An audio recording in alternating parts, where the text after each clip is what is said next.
What's up, y'all? Janae here. Welcome to the channel. This is Real Housewives of Potomac, Season 10, Episode 1. The ladies are back, and I think it's going to be a good season. I hope it's going to be a good season. We got some newbies. You know, Mia is no longer there, thank God. And she moved to Atlanta, so I don't think she's going to be on Atlanta because the ladies of Atlanta are filming now. And she up there kicking it with Bobby Valentino. But anyway, so we got some new ladies and all that stuff. So let's go ahead and get into it. Too low to the mall, with a couple capos and 100 fucking dimes. Color slaughter gang, you get your shit popped. Draco with a drum, the bitch ain't never go. The season or the episode opens with it being September 2nd. September 2nd, we all know, is the day that Karen Huger was released from jail. She, I believe it was the end of January. End of January. She had gotten sentenced to a year in jail due to her DUI and all of that. But they let her out on probably good behavior. But she did her time. She is out. And they see, you know, we don't see her face, but they're like, hey, Karen, blah, blah, blah, blah, blah. She gets into the car. And then we flash back to March 1st or 2nd. It is 2 days after Karen had gotten, you know, her sentence. So yeah, end of February is when she got sentenced. So she got sentenced end of February to a year, and the ladies, Giselle hosted the ladies and all that stuff. So everybody's coming over and all that stuff. And as she's the first to arrive, I peeped her Telfar monogram, the small one. I have the same one. But anyway, so they're all like, I wonder if she's safe. Karen's in jail and all that stuff. And Giselle's like, you know, if they have a elderly section, I want her to be part of that. And I'm like, Giselle, you keep coming for Karen's age, like you not right behind her. Karen is 62. Giselle is 55. At that age, it's all the same. It's all the same, to be completely honest with you. So Giselle, relax. But anywho, and at that time, Ashley is saying that Stacey and her hung out the other day with the kids and all that stuff, and she is holding firm to TJ that she did not pay TJ for appearing on the show. I'm sorry, I keep looking at my notes. But anywho, Wendy and Kay pull up, and Kay's like, you know, have you been to Giselle's house before? She's like, it's the first time I've been inside, because remember that, was it season 6? Yes, it was season 6 when Giselle had them all in the, because her house was still being constructed, and her house, Giselle ain't got no style. It's okay. It's okay. Let her be tacky. It is what it is. But anyway, Wendy is like, you know, it's the first time I've been inside, because again, back to season 6, they had that little powwow or whatever outside, and you know, there was instruction and all that stuff going on. But anywho, so they being petty and all this stuff, talking about some Ashley and Stacey got the same car, and I was like, everybody on these damn franchises be driving the same shit, so it don't even matter. For real. But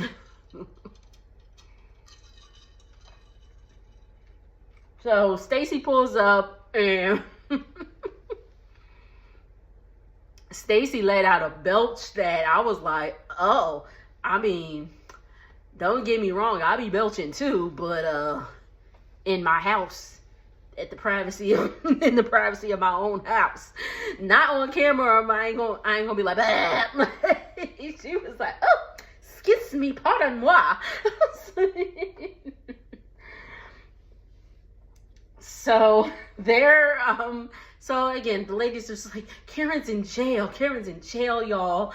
And Kiana's like, this ain't no Martha Stewart experience. She has to take showers with people. I'm like, Yeah, that happens in jail. You see a bunch of naked women, and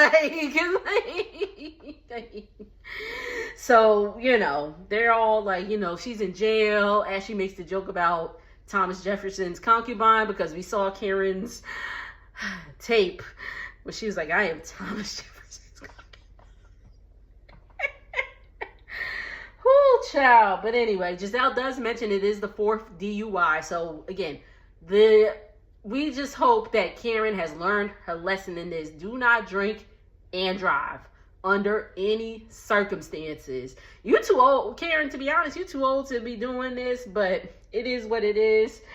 And they are standing on this confessional. Oh, they are standing on this hill Stacy is standing on this hill. I'm sorry, y'all. Stacy is standing firm on this hill that she did not pay TJ, and she's like, Kay's coming for her. Stacy's like, wow, all this in her confessional, she's like, wow, all this energy from me from Kay, wow.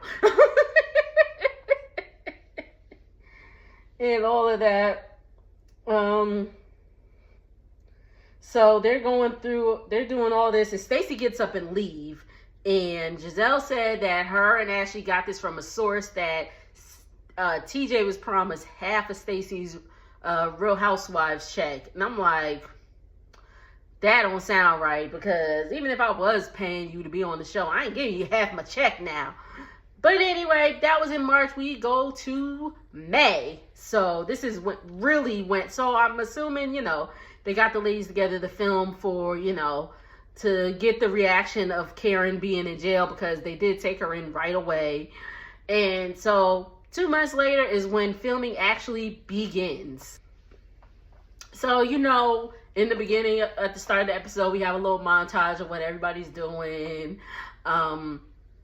Wendy is looking to remodel her house, and we see Stacy meet up with none other than her ex-husband, Timo. I believe his name is Timo. They are on a date. She said, they were in Mexico, I believe, for Christmas, and they got the word that the divorce was final, and they looked at each other and realized it's not over yet. So they're dating. Okay. Again, it happened. So, it seems like, I don't know, maybe that whole thing made them realize, I'm not ready for it to be over. So there's all googly-eyed and all that stuff for each other.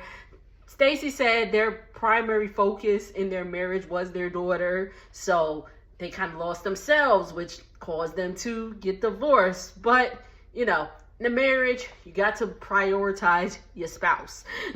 You definitely have to prioritize your spouse, especially when other factors, kids, family, all that stuff. But it's a lesson to be learned, and Stacy and Timo are at this time dating. So they're deciding not to tell their daughter that they are back together as of yet, because they just told her that they was divorced and they don't want to confuse her. So, and especially if, they decide to stay apart, which we'll see what happens. Anywho,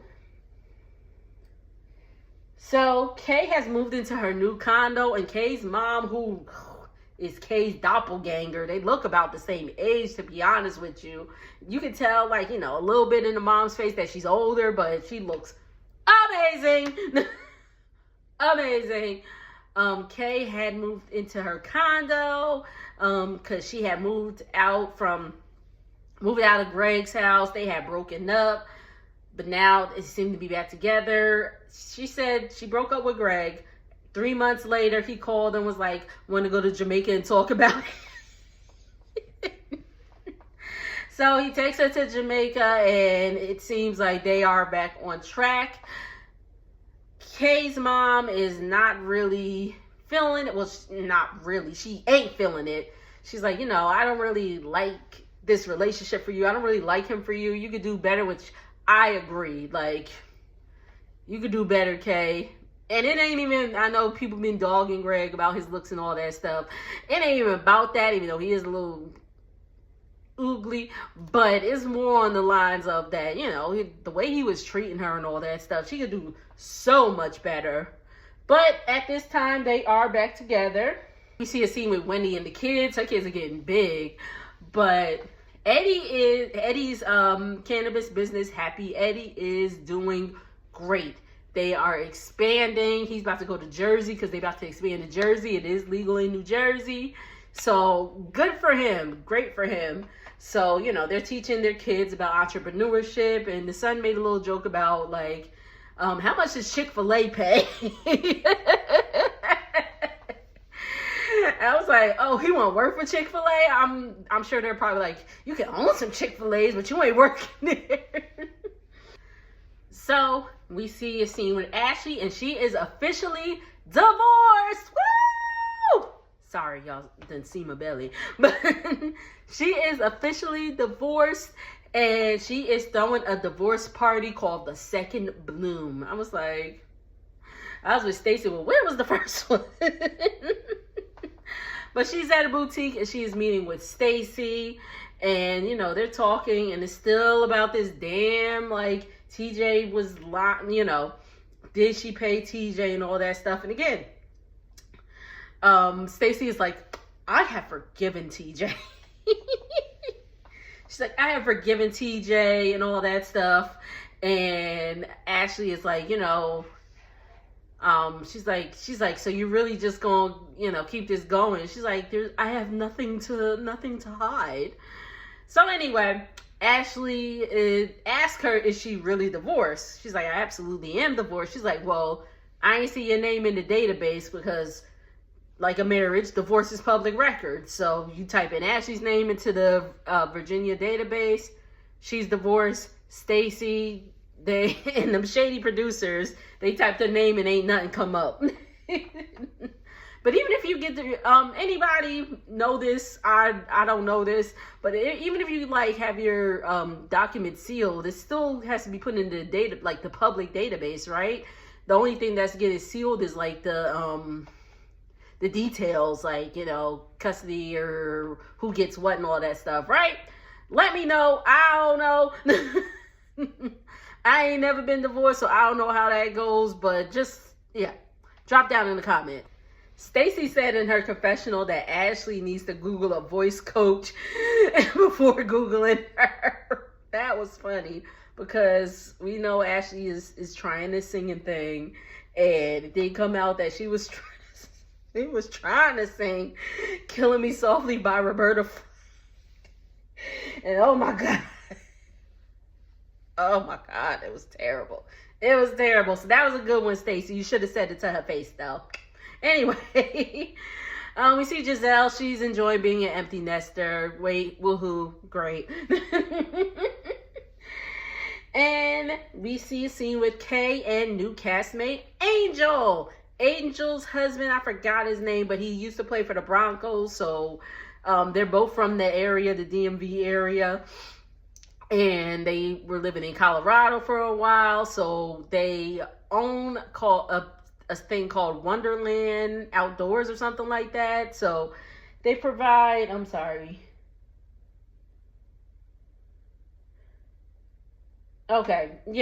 Wonderland Outdoors. I guess they provide, you know, luxury outdoor experience or something like that. So Angel is saying that she went to college with Wendy, but she was being shady. She's like, Wendy is much older than me. But because it appears that as she was coming into college, Wendy was on her way out. She was probably in her final year. So, I mean, that don't really mean nothing. Like, it really don't mean nothing. Wendy could have been younger leaving, or she could have been older. Angel could have been older coming into college. She didn't necessarily have to be 18, but she threw a little shade. But anywho, and she said Ashley was her bottle girl at a bar back in the day. I was like, okay, well, you know, it is what it is. But her and Kay have known each other for like 20 years at this point, since they were 18. They're both about 38, 39, 37, 38, 39. But yeah. So Pause for the cause. So if she's like 38 or 39, Wendy's only like 41, right? Because last season was her birthday and she turned 40, so she's only like 41. Much older. Again, at this point, it's all the same. At this age, you know, you see your differences from your 20s to your 30s. But like when you start getting up to like 36, 37, 38, 39, 44, it's all the same, please. Then we start, Kay says that she is getting some weird energy from Wendy. Put a pin in that. So it's the day of Ashley's bloom party. Giselle walks in with another new castmate named Tia. Tia is from London, but originally from Nigeria. She is part of one of the Nigerian royal families. I wonder if she knows Wendy. So that's cool. Unfortunately, we see Charisse. Unfortunately, she's Charisse. I hope we don't see her too much. I hope, you know, obviously her and Ashley are friends, so she's going to pop up at some events, and her and Giselle are friends, but God, please don't bring Charisse back. Please, not in no friend capacity, not in no housewife capacity. If you are just watching this for the first time, Charisse was on seasons 1 and 2, I believe, and oh my God. She was definitely on season 1. I don't remember if she was on season 2. I think so. But anyway, let's move on. Stacey is like, I'm being the bigger person and I'm showing up to this party. Great.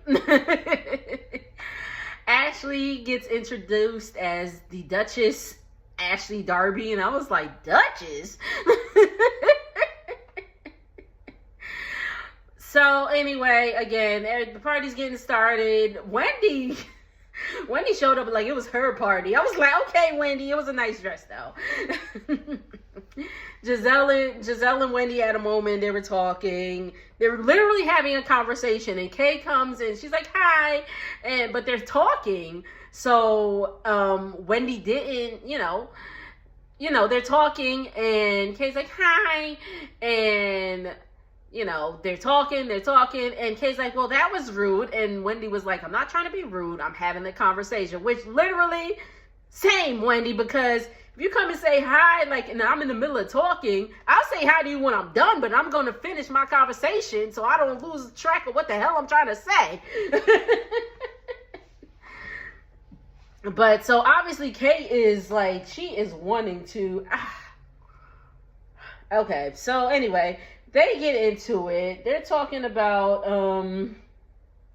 she's like, oh, she's feeling away because she's been feeling away for a while. And apparently there was some event that Wendy was at, and she was the keynote. She was one of the speakers, and Kay was in the audience because her brand was out there doing stuff. And she was like, well, you didn't acknowledge me or whatever. She's like, you want me while I'm speaking to look in the audience and be like, oh my God, hey, Kay. Like, that's silly, which it is. I agreed. And it's also a little tacky. Definitely tacky. So I get it. But honestly, I feel like Kay is trying to grasp at straws. And I hope that's not the case because I actually do like Kay. But it seems like she's grasping at straws. For what reason, I don't know. But what do y'all think so far? Because are her feelings valid? I mean, they're her feelings, so I guess they're valid. But I feel like she's just putting 20 on 10 in terms of this situation. But we'll know more, so who knows? Maybe my opinion will change. Anywho, so everybody else is, you know, standing there and talking, and they're saying, like, you know, people have bad breath, and they were talking about Stacey, and finally Stacey's like, are you insinuating I had bad breath? And Ashley's like, I didn't say anything. See, that's what I don't like that shit. Like, just say, like, just be like, yes, I was talking about you, your breath a little funky. So the running joke is that Stacey got bad breath. It might be true. Giselle said her breath seems like, you know, it's coming from the depths of her lower stomach. So, you know, maybe she got a bad tooth. Maybe she just, I don't know. Maybe she doing the natural thing, and you know sometimes you need something not natural. Like, I don't care. I don't care. I don't care. Give me all the aluminum in my deodorant, okay? I don't care. Because that natural stuff, I will be walking around here and y'all be mad at me. So give me the aluminum. I will take my chances. But yeah, so Stacey has some funky breath. And apparently, oh my God, what was the girl's name? Angel. Angel was like, Stacey's breath met her before she met her. So Stacey and Ashley, they're going to talk and all that stuff. And she's like, Stacey, just stop lying. Just stop lying. Stacey's like, I'm not lying. They said this famous actress, TJ is allegedly suing Stacey for the money. He's suing her, and this actress told Giselle and Ashley all of this and all that. So she's like, just stop lying, just stop lying. Stacey's like, I'm not lying. And Ashley going off, and she's like, Ashley, get your finger out of my face. Get your finger out of my face. And she calls Ashley the devil. And that was the end of the episode. What did y'all think of season 10, episode 1 of Real Housewives of Potomac? I think it was a good season opener. I am excited to see what, transpires throughout the season. It looks like it's going to be a good season. I hope Kay don't get on my nerves with this her and Wendy thing. But we'll see. Again, thank y'all. Make sure to like, comment, and subscribe. I will see y'all on the next video. Later.